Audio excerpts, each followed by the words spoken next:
Bonsoir à tous. On prend des nouvelles cette semaine de la République démocratique de Timor-Est, plus jeune État d'Asie, qui fête ces jours-ci les 20 ans de son indépendance. Alors cette ancienne colonie portugaise a vécu une période dramatique et méconnue, une annexion durant 24 ans par l'Indonésie qui fit 200 000 victimes. 20 ans plus tard, quel chemin parcouru par ce pays parmi les plus pauvres au monde? Comment aussi l'Église est-elle présente dans la société est-timoraise? Éclairage dans un instant avec notre invitée Christine Cabassé, directrice adjointe à l'IRASEC, l'Institut de recherche sur l'Asie du Sud-Est contemporaine. Mais tout d'abord, quelques repères à retenir sur ce pays. Le Timor-Est, île tout en longueur d'Asie-Pacifique, a pour capitale Dili. Sa population est d'1,3 million d'habitants. Sur le plan religieux, elle est majoritairement catholique, autour de 97%. Le protestantisme se situe autour de 2%, et puis l'islam 0,2%, les autres religions également 0,2%. Tout de suite, je retrouve mon invité.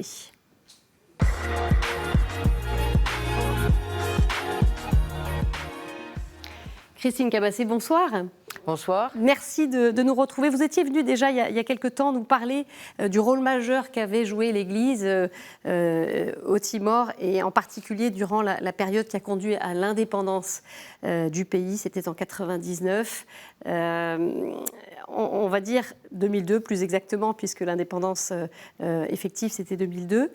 Vous avez vous-même vécu de 2012 à 2016 au Timor-Leste. Vous avez travaillé au ministère de l'Éducation. C'est un pays que vous suivez depuis bien longtemps et sur pas mal de champs de recherche.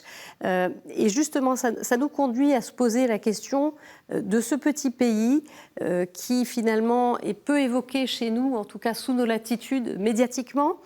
Il fête ces jours-ci son indépendance. Alors dites-nous un peu, est-ce que c'est un pays qui est toujours en construction ? Alors, donc il fête demain son indépendance. Il y a plusieurs délégations étrangères qui sont déjà arrivées pour quelques jours. Alors bien sûr, c'est un pays qui est toujours en construction, mais c'est normal. Je veux dire, 20 ans, c'est très jeune. C'est à la fois beaucoup et c'est vraiment très jeune. Donc il a encore énormément de chemin à parcourir. Néanmoins, donc, en 20 ans, puisque donc, moi j'ai commencé vraiment à y aller, à aller sur le terrain en 2003, et j'y suis allée chaque année entre 1 mois et 3 mois, et puis jusqu'à y vivre effectivement, comme vous l'avez rappelé, pendant plusieurs années. Les progrès qui ont été effectués sont absolument spectaculaires, puisque, comme vous l'avez dit tout à l'heure, vous avez rappelé les gros dégâts humains qui ont été occasionnés par ce long conflit. Mais donc, pour mesurer le chemin parcouru au cours de ces 20 dernières années, il faut se souvenir de l'état du pays en 99, mais même jusqu'à 2002. Donc 80% du pays était détruit, donc les ponts, les routes, les écoles, les maisons, donc l'ensemble du pays. Aujourd'hui, on voit des images tous les jours de l'Ukraine. Eh bien, c'était l'état du Timor oriental il y a 20 ans. Donc il a fallu tout d'abord s'atteler à la reconstruction physique des infrastructures, et puis s'atteler à quelque chose qui était évidemment inédit dans ce pays qui n'avait jamais été indépendant auparavant. Il a fallu élaborer de zéro. Pas tout à fait de zéro, car il y avait déjà des savoir-faire, bien sûr, mais tout de même, il a fallu donc élaborer toutes les instances étatiques. On ne se représente pas toujours ce que ça représente, mais de monter pour la première fois un parlement, des ministères, une présidence de la République, tout ce qui permet à un État, au sens moderne, de fonctionner. Et lorsqu'on regarde le pays aujourd'hui, ces instances démocratiques, justement, existent, ont été mises en place, et le pays, d'ailleurs, se démarque par sa vie démocratique. Ils ont bien compris, d'ailleurs, les ficelles de la vie démocratique, puisque donc ils en jouent énormément aussi. L'idée est évidemment d'arriver quand même au pouvoir, mais il y a une vraie vie démocratique avec des élections tous les 5 ans. En fait, c'est le même rythme qu'en France.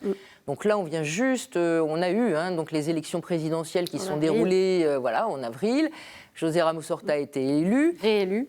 réélu, voilà, puisqu'il a été élu entre 2007 et 2012. C'était un prix Nobel de la paix aussi. Ex-prix Nobel de la paix en 1996 avec Monseigneur Bello. Et voilà, donc alors demain, c'est à la fois le jour de commémoration de l'indépendance et en même temps, c'est aussi l'investiture du nouveau président de la République. Donc évidemment, cette actualité qui domine le pays. Alors il y a un paradoxe qu'on soulève et on peut se poser la question. C'est un pays qui a des ressources, qui fait partie des plus pauvres au monde, mais il a des ressources hydrocarbures importantes. Pourquoi cette contradiction? Est-ce qu'il y en a une? Oui, tout d'abord parce que ce n'est pas le seul pays dans le monde où ça se produit. Je dirais même que qu'il y a un très grand nombre de pays dans le monde où l'on trouve la même situation, avec des pays qui regorgent de richesses et néanmoins une population pauvre. Néanmoins, je nuancerai tout de même l'assertion visant à dire que c'est l'un des pays les plus pauvres du monde. C'est pas le cas. C'est pas tout à fait ça aussi. Alors évidemment, le pays n'est pas très riche et surtout là, avec la pandémie, 2 ans de pandémie, plus une impasse politique. Depuis 2017, il y a eu une série d'impasses politiques et donc ça fait 5 ans que le pays patine, on va dire. Voilà. Donc. Et pourquoi cette pauvreté alors qui perdure? Alors, donc le pays en effet est riche, bénéficie de ressources, hydrocarbures, vous l'avez dit. Son fonds pétrolier a été constitué en 2005 et aujourd'hui on estime qu'il y a environ 19 milliards de dollars. Beaucoup. Sur ce fonds. Oui, c'est bien.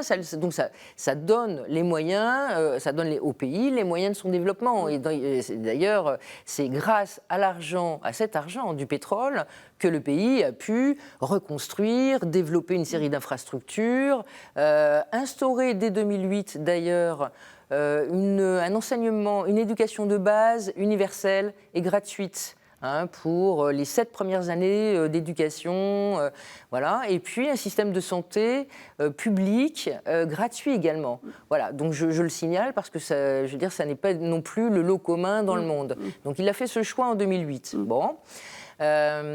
Donc un pays qui bénéficie de ressources et en effet un certain nombre de populations sont toujours sous le seuil de pauvreté et signe encore plus troublant puisque donc on mesure souvent la pauvreté par le PIB qui n'intègre pas, on le sait, je veux dire le PIB est un indicateur, ne donne pas non plus toute la fourchette des indicateurs, voilà, mais des critères qui sont peut-être encore plus prégnants sont les taux de sous-nutrition, de malnutrition, et notamment chez les enfants.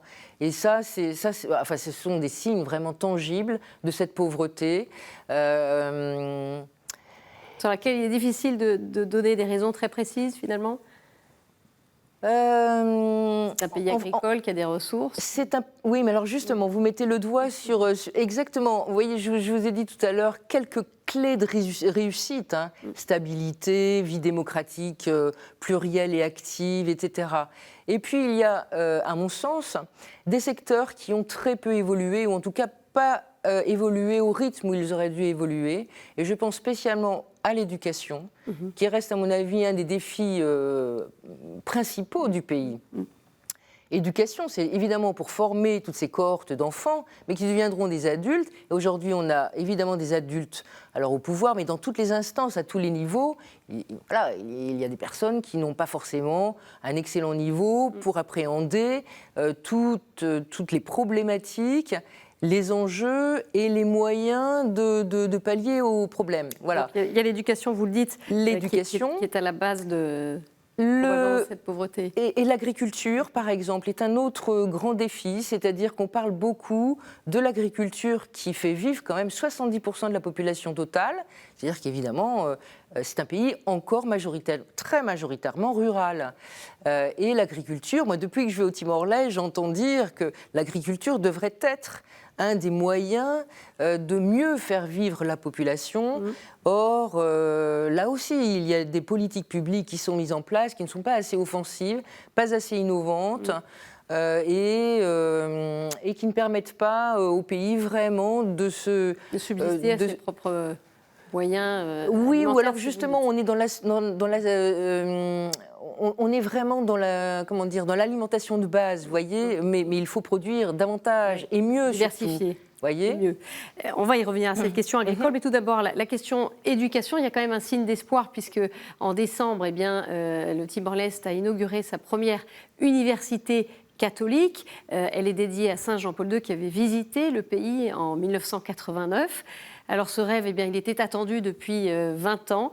Il se réalise et le succès est au rendez-vous. 2000 jeunes ont candidaté, mais seulement 491 étudiants ont pu être acceptés pour étudier dans les 4 facultés de l'UCT, éducation, santé, sciences humaines, enfin technique et génie agricole.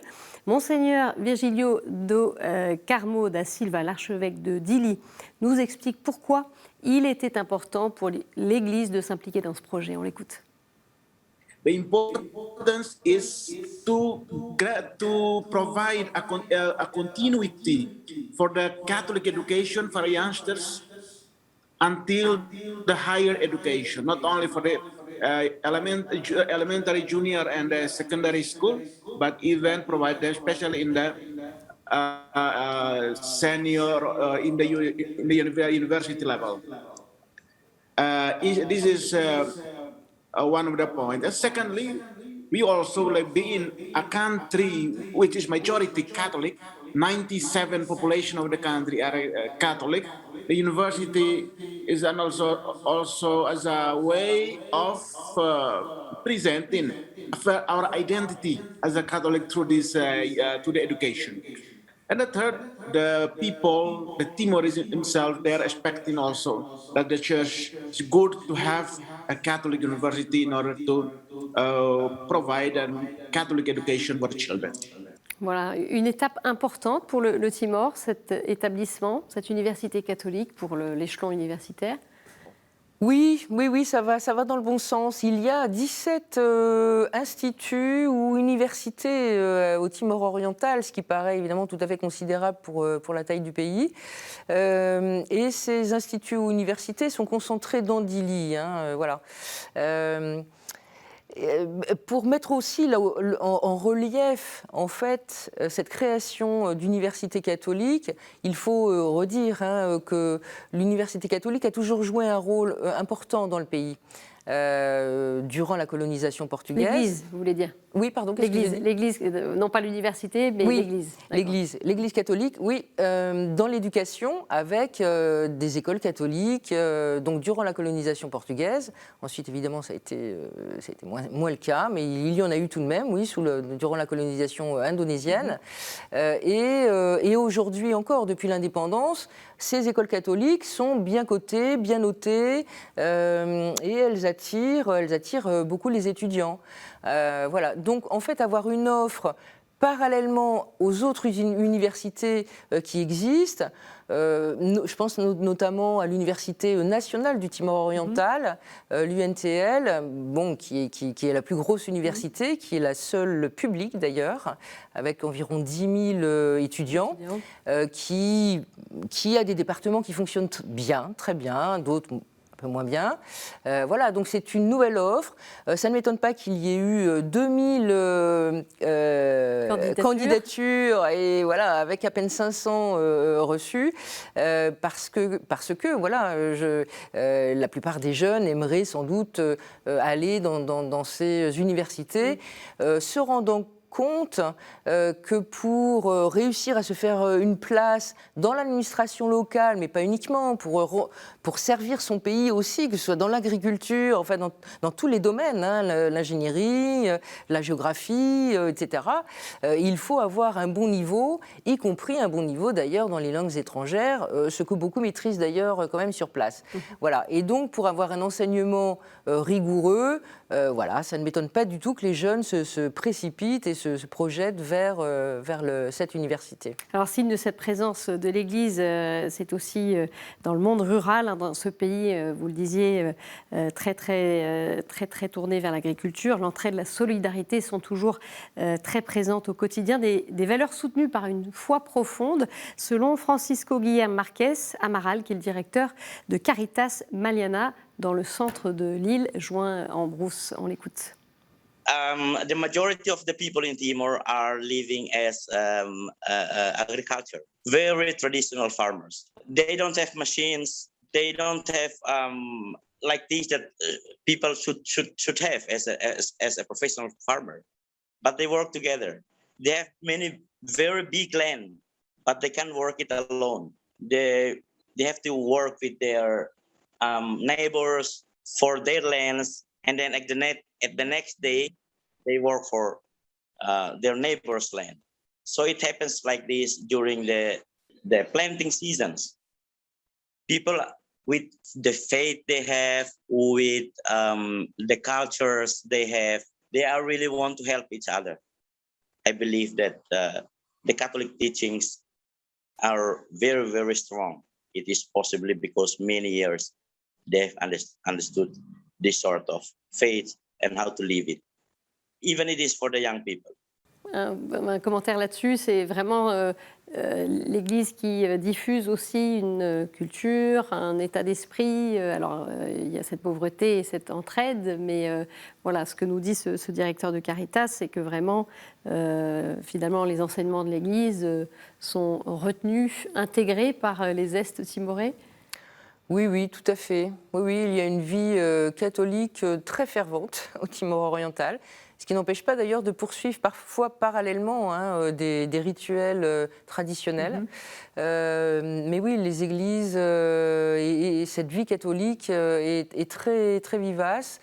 Et cette présence de l'Église, justement, sur le terrain social, oui, public. Sur le terrain social, ouais. Mais oui, en fait, les sœurs, les pères, les mères, en fait, les ecclésiastiques ont ce travail de terrain depuis très longtemps.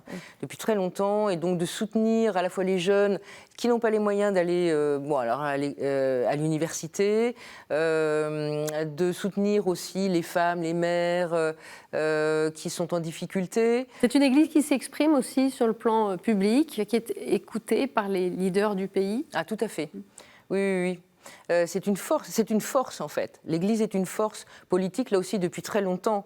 Durant la colonisation indonésienne, c'était vraiment la seule force structurée en mesure de répondre au désarroi des populations et aux menaces et aux répressions de l'armée d'occupation.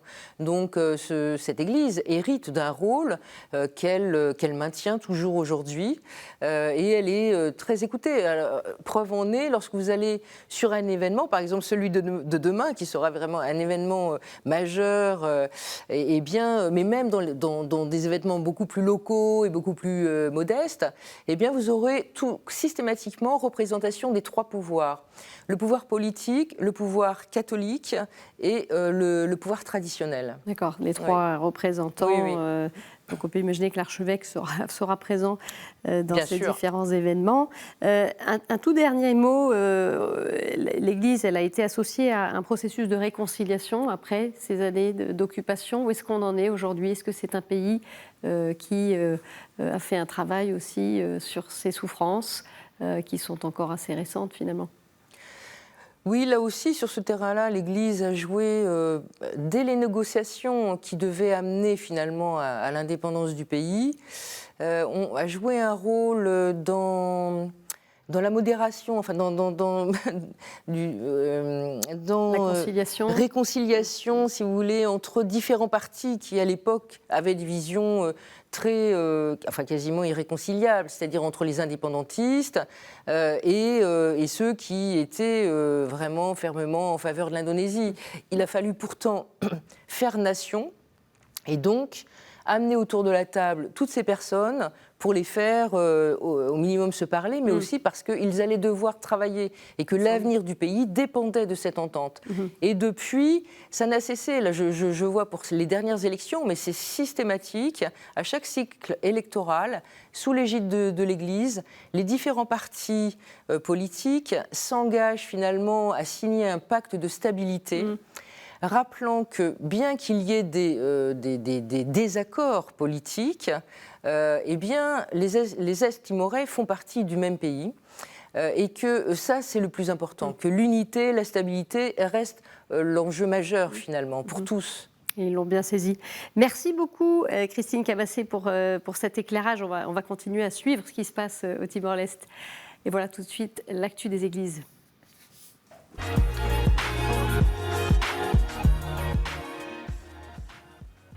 Monseigneur Gallagher en mission à Lviv et Kiev. Ce déplacement diplomatique de 3 jours prévu à l'origine avant Pâques intervient à l'occasion du 30e anniversaire des relations diplomatiques entre le Vatican et Kiev. Il a aussi pour but d'exprimer le soutien du pape François à la population éprouvée depuis près de 3 mois par la guerre. Peu avant son voyage, Monseigneur Gallagher s'est déclaré favorable à l'envoi proportionné d'armes afin que l'Ukraine puisse se défendre.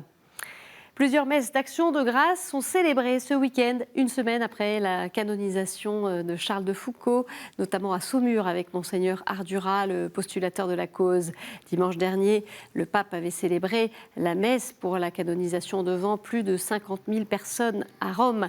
Parmi la foule, la famille spirituelle de Charles de Foucauld, ses religieux et laïcs présents partout dans le monde ont été reçus en audience par le pape après la messe de canonisation, un moment de partage très émouvant pour Monseigneur Roux, évêque émérite de La Gouatte en Algérie. On l'écoute. Quand je me suis retrouvé à Rome, j'ai trouvé que c'était aussi un certain aboutissement et puis aussi un commencement aussi, puisque, disons, la figure de Charles de Foucauld prenait une dimension universelle et je l'ai vu à travers la foule qui était là. Bon, il y avait certes 10 canonisations, mais surtout le lendemain à Saint-Jean-de-Latran, voir cette église pleine, ça m'a rempli d'émotion et de voir la fécondité disons, de la vie de cet homme qui a été enfoui un jour, un soir de décembre de 1916 et qui éclatait, disons, à travers tous ces visages qui étaient là, et les 19, disons, branches de la famille spirituelle à laquelle il a donné naissance, mais sans le savoir. Je me dis, mais il est mort seul, enfoui dans la terre où il a vécu, sans pouvoir apparemment avoir l'espoir d'être suivi par d'autres.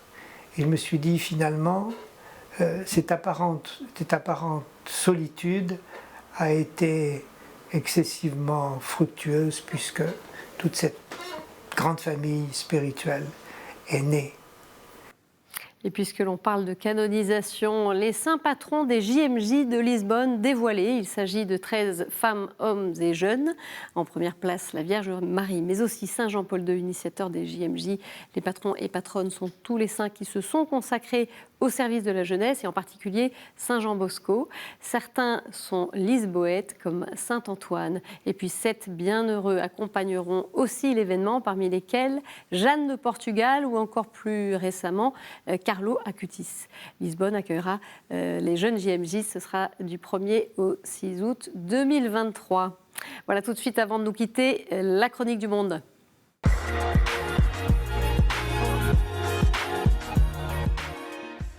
Et l'on retrouve le père Vincent Koundou Kolangara, président des théologiens en Inde et vice-recteur du grand séminaire Saint-Joseph à Aluva dans le Kerala.